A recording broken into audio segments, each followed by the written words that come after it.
Swayam Prabha. Digital India. Educated India.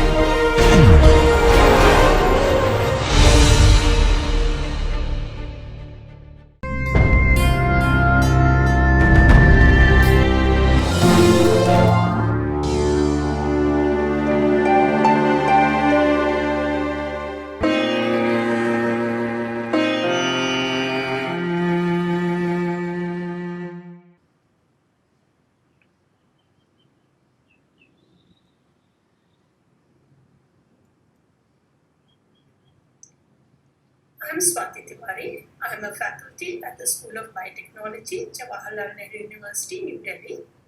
And this project was supported by DT and Swayam Prabha, MHRD, New Delhi. So we are talking about polymerase chain reaction. This is the second lecture. In the first lecture, we talked about what is polymerase chain reaction, how it is carried out.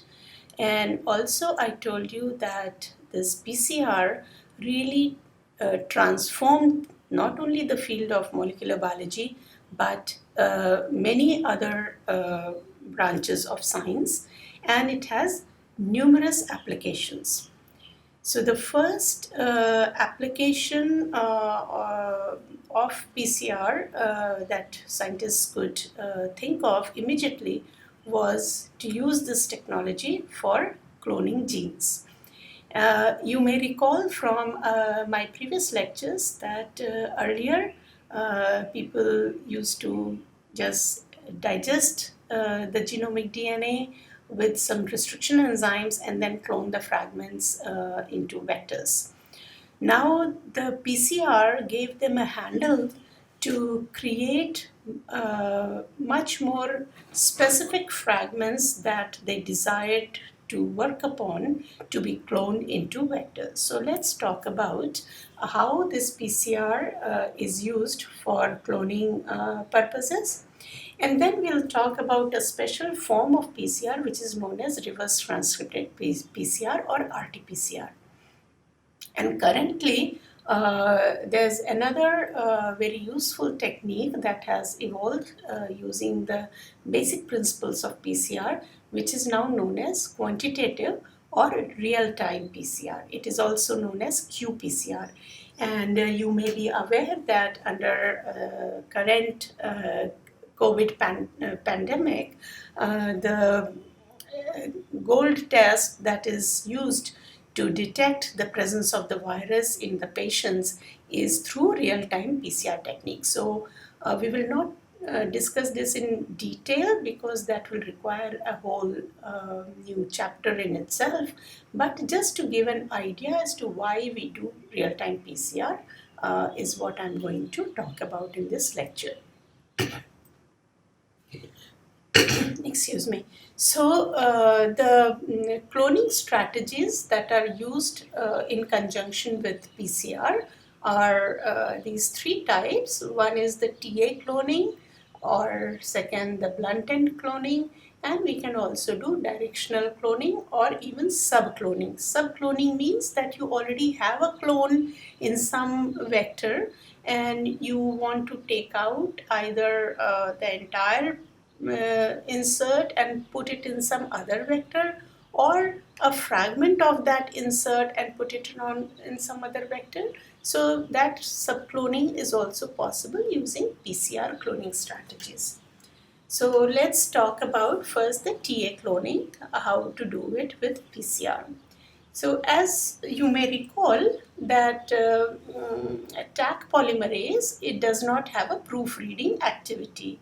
So because of that, when it amplifies a template, it also adds a 3' overhangs, and this overhang is deoxynucleotide DA, adenine nucleotide.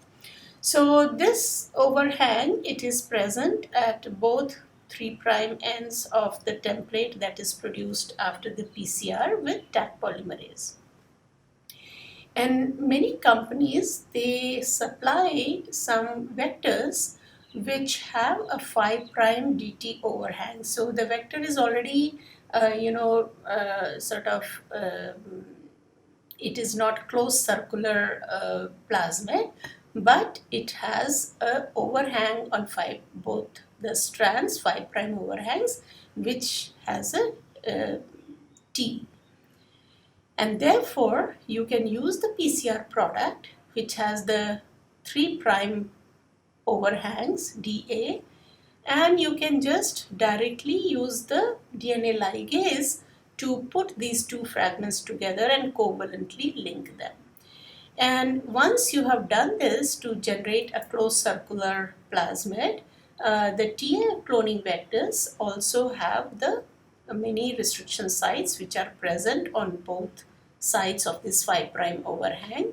So these are the multiple cloning sites. So you can then excise this fragment with any restriction enzyme that is on this end or this end, and then you can just subclone it in some other vector of your choice. So for example, you want to put it in some mammalian expression vector or something. So if those restriction enzyme sites are available, you can easily subclone this fragment that you have amplified initially by PCR into other vectors as well, other than the TA cloning vector. So this is how the TA cloning is done.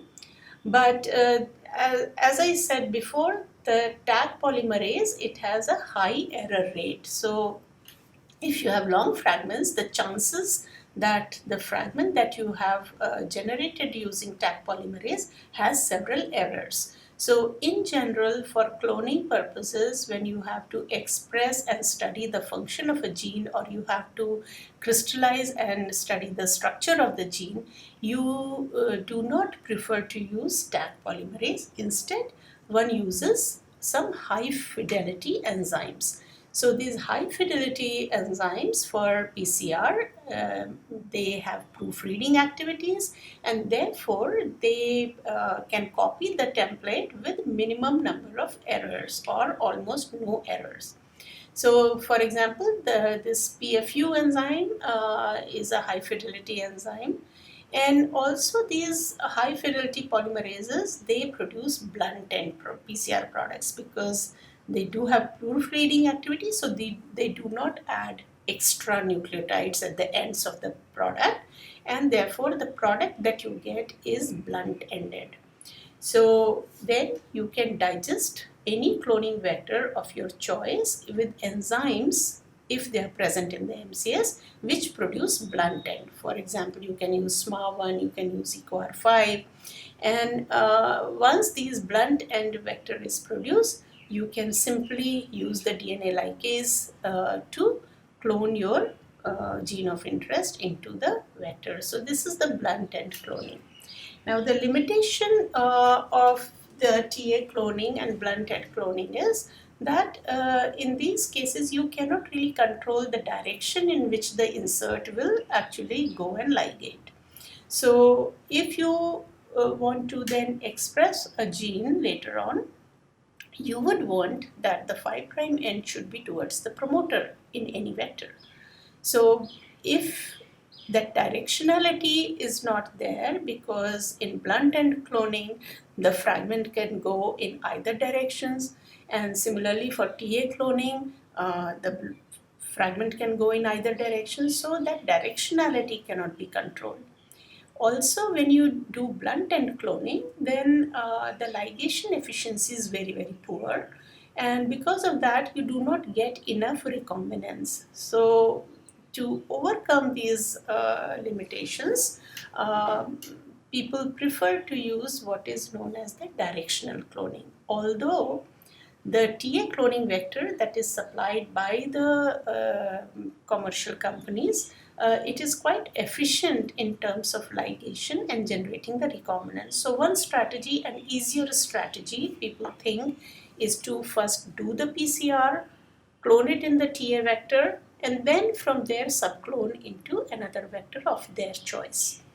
However, if you want to do directional cloning and making the primers, which cost you something because you have to order the primers to a company, if you have that much money to generate those primers, then people would like to just do this in one step and be done with the cloning. So that is why people prefer to do what is known as the directional cloning. So in directional cloning, there are two strategies that can be followed. One is for the subcloning, and this is done when your gene of interest is already cloned in a plasmid. So in that case, when you make the primer, then you make the primer in such a way that it amplifies the region of interest from the plasmid itself, so which includes the restriction sites. So if you have, for example,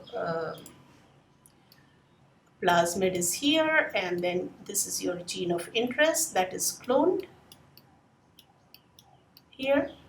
Okay, so when you make the primer, you make the primer in the vector, forward primer and reverse primer. Now, because there are restriction enzymes here, restriction enzyme sites here, because the insert was cloned in the MCS, then when you get the PCR product, it will have some restriction enzyme sites also in the amplified product. And therefore, you can digest it with,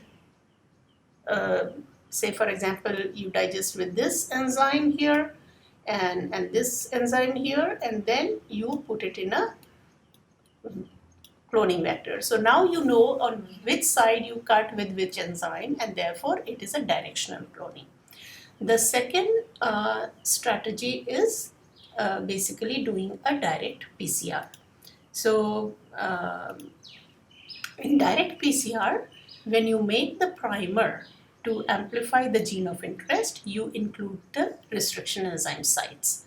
And these sites are included in the primer based on the consideration that these sites should not be present in the fragment that you are trying to amplify. And also these sites should be present in the vector multiple cloning site. So for example, here there are two enzyme sites that are a part of the primer. So this part is specific to the fragment of interest, this part, and then on both sides you have a restriction enzyme site and some extra bases so that the primer can bind properly when in the next round specific product is made. So when you do PCR with such primers, then ultimately you end up with these kind of fragment where your gene of interest is flanked by two different restriction enzyme sites. So these are two different enzymes, and therefore you can generate two sticky ends, right? Suppose so in that primer, the sites that were included were ZO1 on the 5' end and PST1 on the 3' end. So you can digest your vector with the same vectors, restriction enzymes, your insert with the same enzymes, and then you can clone it together. Or the other strategy could be that you clone with two different but compatible ends. So sometimes what happens that supposing your vector has PST1 but it does not have ZO1 site, then you have to look for some other restriction enzymes which generates the same sticky end as ZO1. So in that case, you can digest the vector with that enzyme. In this case, it is SAL1. So SAL1 produces the same sticky end as ZO1, and therefore they can ligate together. On this side, it is PST1, and therefore you can have a directional cloning. The third alternative is that on one side you have a sticky end. So for example, on 5' end you have ZO1 site, but then in the vector there is a choice of say only EcoR5, which is a blunt cutter. Here again you will get a directional cloning because ZO1 will ligate with ZO1 and this will be a blunt end. So this fragment cannot go in the opposite direction if the vector has been digested with one enzyme which produces a sticky end and another enzyme which produces a blunt end. So these are the various ways in which the direct PCR and cloning can be done in one step. Okay, so now we come to a specific form of PCR which is known as reverse transcription PCR, or in short RT-PCR. And this PCR technology is used to detect whether there is some RNA that is present in the sample that you are analyzing, and also if there are two or more genes whose expression you want to study, then you can even compare the level of expression of those genes in these samples. So the basic idea behind this RT-PCR is that first you use reverse transcription of RNA into complementary DNA, which is known as the cDNA. So I'm hoping that you people have some background in molecular biology, and you know that many viruses, they have RNA genomes. So when they enter their host cells, then the first thing that they do is they use a reverse transcriptase, which is basically a viral gene that produces this enzyme. And then they convert their RNA genome into a complementary cDNA genome, and then the rest of the life cycle of the virus can go on. So this enzyme is very useful, and it's a very beautiful example of how nature has basically provided all these various things that scientists can pick and choose, and they just have to use their imagination to make very useful applications for scientific research and other useful things. So this reverse transcriptase is used to produce a cDNA, and now this cDNA can be used just like any other DNA fragment to be used in a PCR assay. So your starting material for RT-PCR can be either total RNA or it could be mRNA, depending on what you really want to do. You can either work with total RNA, or you can also isolate mRNA and then do RT-PCR. And in general, there can be three types of primers that are used for cDNA synthesis. And these are known as either random primers, excuse me, or Origo DT primers, or they could be gene sequence specific primers. Now, the RT-PCR is used for looking at the level of RNA that is present in a sample. And the reason people prefer nowadays to use RT-PCR compared to northern blot, you recall that northern blot is a technique which was used to look at the expression of certain genes at the level of RNA. So here the RNA was isolated, then run on an agarose gel, then blotted on a membrane, and then probed with a small probe of which was labeled with the radioactive phosphorus. So this northern blot analysis used to be done earlier, which was a very lengthy process. It used radioactivity. And also, if supposing some RNA species is present in very low amounts, then one can miss that expression because it, you need to load a lot more RNA in order to see low copy number gene expression. So RT-PCR, therefore, it is much more sensitive and much easier than northern blot for the quantitation of RNA. So even if you have a low copy number, then you can use a little bit more cDNA in the beginning, or increase the number of cycles, or you can use some other specialized tricks to pick up the gene expression even if that expression level is very, very low, which can usually not be picked by northern blot. So very sensitive and easier compared to northern blot, and therefore RT-PCR became a preferred technique for quantification of RNA. So let's see why we need these, or what are the considerations to use these various primers, which one to use when.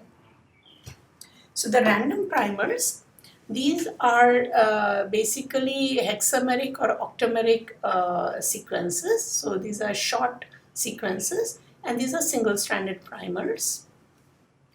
And because their sequence is random, they can bind at random positions in the RNA. And the RNA could be any RNA. It could be either tRNA, ribosomal RNA, or mRNA. And therefore, these are generally used when you expect that there will be a lot of secondary structure. So because they can randomly bind, so these the chances of preparing the cDNA from a template which has high secondary structure are much better with random primers. And these primers, they can be used either with prokaryotic DNA or ribosomal RNA, tRNA, other small RNAs. But in general, if you have eukaryotic RNA, then you can actually use Origo DT, which will amplify the mRNA if you want to study gene expression. But other types of RNA, you can use random primer with eukaryotic also. So the advantage is that all types of RNA can be converted to cDNA using random primers. And also because it binds at multiple random sites with the RNA, you get a high yield of cDNA also. Because when the polymerase comes, reverse transcriptase, then it can amplify from all these random fragments, and therefore you have much more cDNA that can be obtained. However, just because the primer can bind at random places, in the cDNA there will also be a lot of truncated cDNAs. Okay, so it is not necessary that all the cDNAs are complete sequences that you may be interested in. So next we come to the Origo DT primers. And these primers, these are about 12 to 18 nucleotides long. Again, of course, single-stranded DNA primers. And these are specific to mRNA. Okay, as you recall from the last maybe previous lecture, that eukaryotic mRNAs, they have a poly A tail at 3' end. So this Oligo DT, by complementarity, it will bind to poly A tail, and therefore the cDNA can be prepared, which will be complementary to the mRNA. So these are very useful if you are just interested in amplifying only the mRNA, and therefore what is the gene expression, because mRNA codes for protein. So if that is what you do not want to study any tRNA, ribosomal RNA or anything, you can just use this so that you have the entire complement of the expressed genes and you can amplify them. The third is the sequence-specific primer, and it is very obvious that if you just want to clone one gene and you are not interested in the rest of the cDNA, then you can make a primer towards the end of that gene and use this sequence-specific primer to amplify the gene of interest, not amplify, to make the cDNA of the gene of interest from that specific mRNA. And then you can, once you have this cDNA produced, you can again use this sequence specific primer along with another primer, maybe this forward primer, to amplify the gene of interest using PCR. So here the primers are complementary to the sequence of interest. So these are the three types of primers that can be used to do the RTPCR. So now, in essence, what is going to happen is that you start with RNA. This could be total RNA or mRNA, whichever way. And then you use the reverse transcriptase along with DNTPs and one of the three primers that I described previously. So you add that primer, and so the cDNA will be produced. And so initially you will have this DNA and RNA hybrid. So this blue strand indicates the complementary DNA. This black is the RNA that you are using. Now you add some specific primer in order to do the PCR. So first, only one of the primers will anneal and you will get the synthesis of the second DNA strand. And then in the next cycle, you will just have this duplex. Once you denature, then now you have this DNA strand, which was in 3' to 5' direction. You have now generated the second DNA strand, which is from 5' to 3' direction. So these two complementary strands are there, which will then be amplified in the next rounds of PCR cycle. So now if you also have the reverse primer sitting here, then the primers can bind in the forward and the reverse direction, and a regular PCR will ensue and you can generate the gene of interest that you wanted to study. So now the RT-PCR, while a very sensitive and easy technique to study the gene expression or even how much tRNA is there, what kind of tRNA, ribosomal RNA, all those can be studied by RT-PCR. And some idea about the level of gene expression can also be studied using RT-PCR. There are certain limitations of this technique. First, that we have to understand that even though the PCR is supposed to be exponential, as discussed in the last lecture, that every cycle doubles the amount of DNA that was there. So you start with one copy, in the next cycle you have 2 copies, then 4 copies, 8 copies, 16 copies, like that. So it is supposed to be exponential amplification of the template. However, as the PCR reaction proceeds, the DNTPs get consumed, and because of this repeated heating and cooling cycles, there is some loss of enzymatic activity.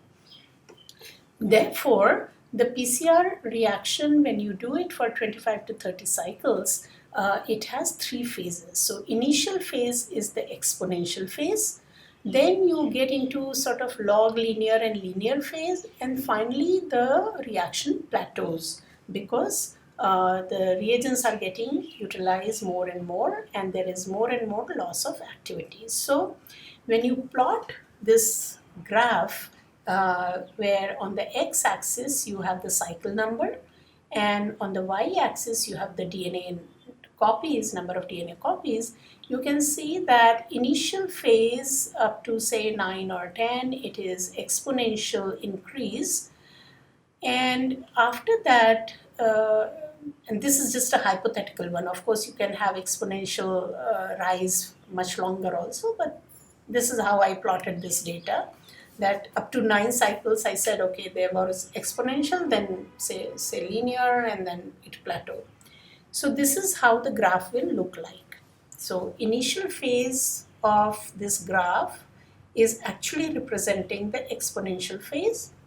The middle part of this graph is the linear phase, and then because of the saturation and loss of activity and everything, the graph will plateau at certain point. So the way RT-PCR is actually analyzed is that you do the reaction up to say 25-30 cycles, then you run the RT-PCR reaction on an agarose gel and look at it after staining with ethidium bromide, the way I talked about DNA agarose gels in the beginning chapters. So this is the endpoint measurement by agarose gel using ethidium bromide based fluorescence. So this endpoint measurement, it has a problem because it does not accurately show what are the quantitative differences between samples. Okay, so you may have these two samples, for example, this red one and this blue one, and there may be differences in the amount of initial mRNA for each of these genes that were present. But, and that will be basically carried over when you make cDNA. So supposing this red gene, supposing it was present in 10 copies, and supposing this blue gene was present in 5 copies, the mRNA, 10 copies of the mRNA of red gene, 5 copies of mRNA of blue gene, then when you make cDNA, this will be the ratio of those templates as well. So when you do the RT-PCR, you will see some difference, but because you're measuring at the end where the plateau has been reached, you may not see that difference between the samples on the agarose gel. So this is one limitation, that if you do endpoint measurement by gel electrophoresis, it does not accurately reflect the quantitative differences between samples. You can see some difference if the expression difference is too large. Supposing some gene is really overexpressed and some gene is not at all, or very few copies are expressed, then you may be able to see even here. But if you have, say, double or triple kind of quantities, you may not see the difference by this method. So if the same graph is now plotted on a logarithmic scale, so the y-axis is now a log scale instead of linear scale here. So now here you can see that this initial part is actually shown here, say up to 9 cycle is what I said. The 9 cycle, up to 9 cycle it is exponential, after that linear. So up to 9 cycle you see that this difference is now really quite visible if you do the log scale. And then of course towards the end, the linear and the plateau phase, they will start converging together. And so this way, if we had some method to, if there was some way to analyze the samples in the exponential phase, and that you can do only if there's more sensitive detection methods, then we may get better idea of the quantitative difference between the expression of these two genes. So this is done using what is known as the quantitative or real-time PCR. So in real-time PCR, it detects the accumulation of the amplicon in real time. What that means is that as the PCR cycles are going on, it can actually detect the amplification that is being done, and it starts this measurement right from the exponential phase.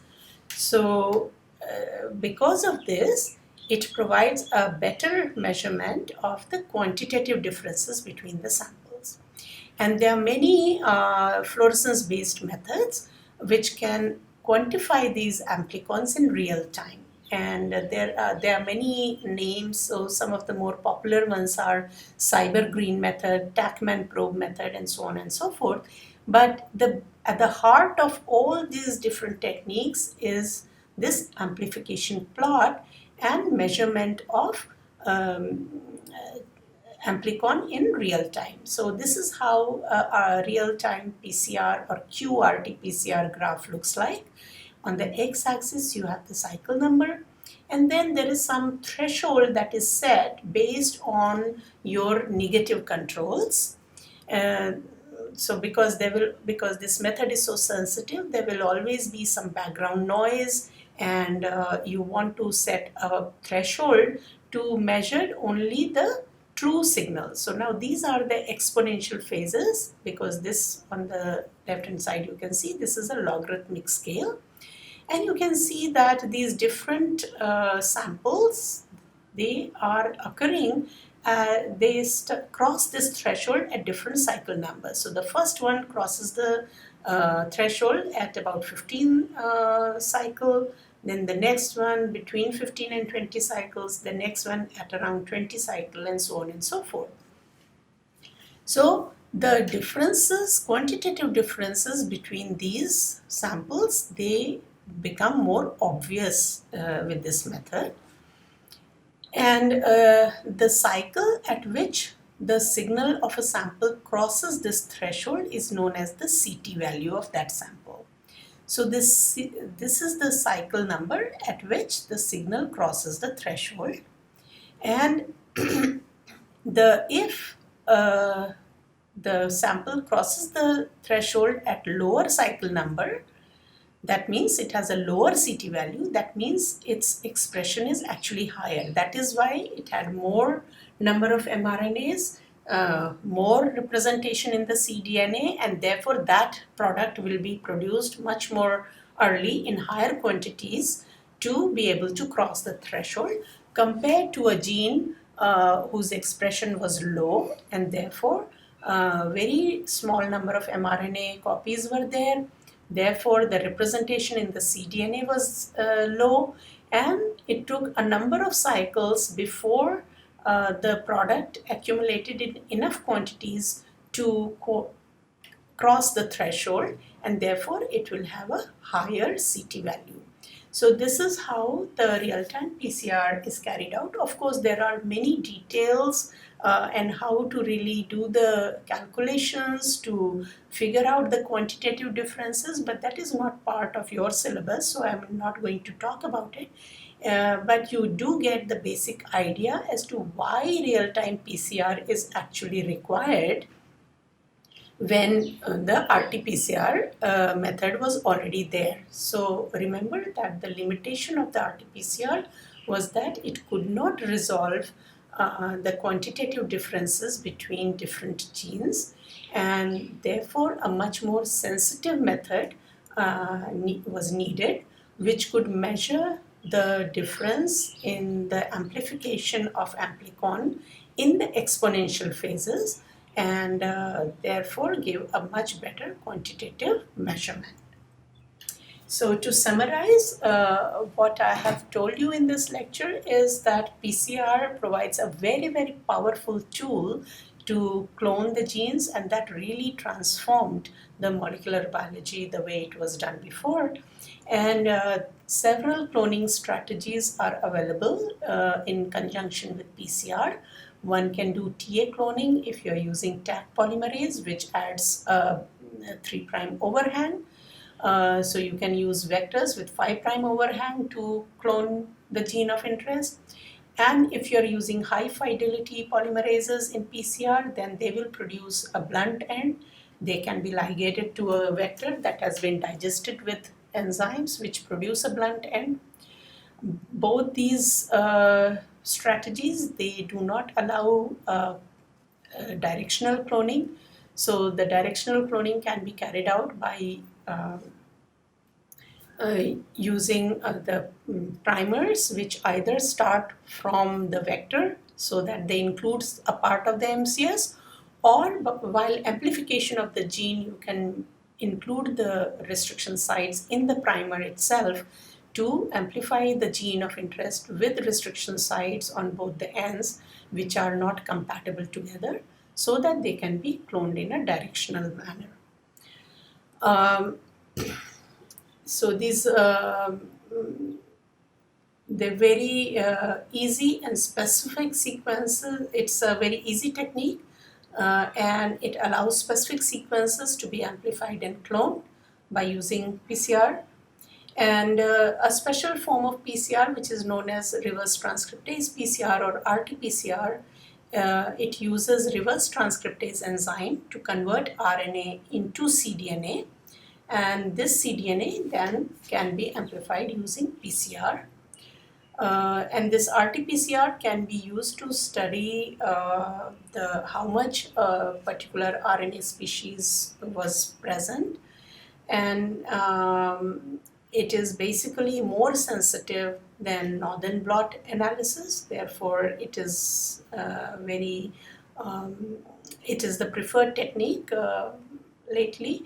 But even with this technique, it is difficult to measure small differences in expression, because this technique, it relies on the endpoint measurement using agarose gels.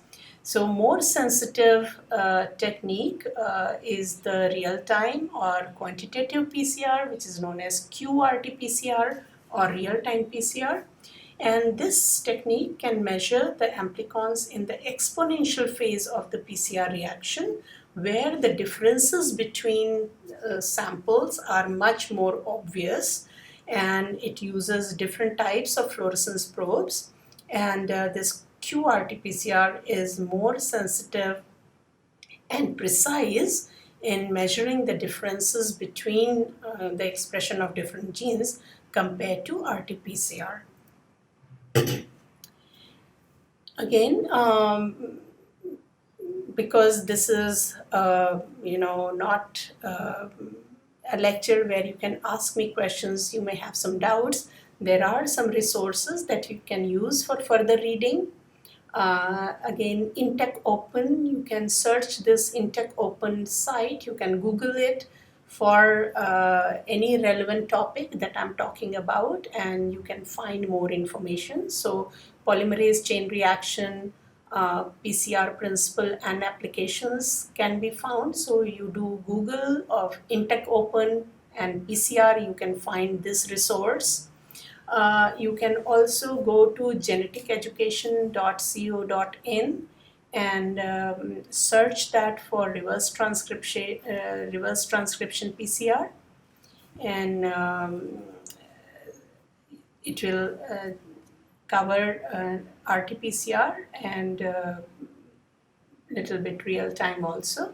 So these two resources can be used to do further reading. And of course, basic PCR is described in most of the molecular biology books that you can refer to. So please note these two resources down for further reading of these topics.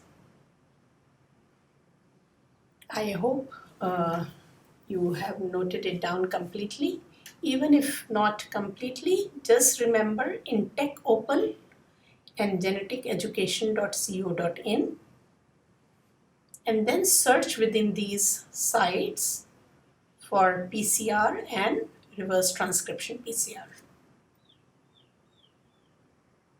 So that brings me to the end of the second lecture on polymerase chain reaction.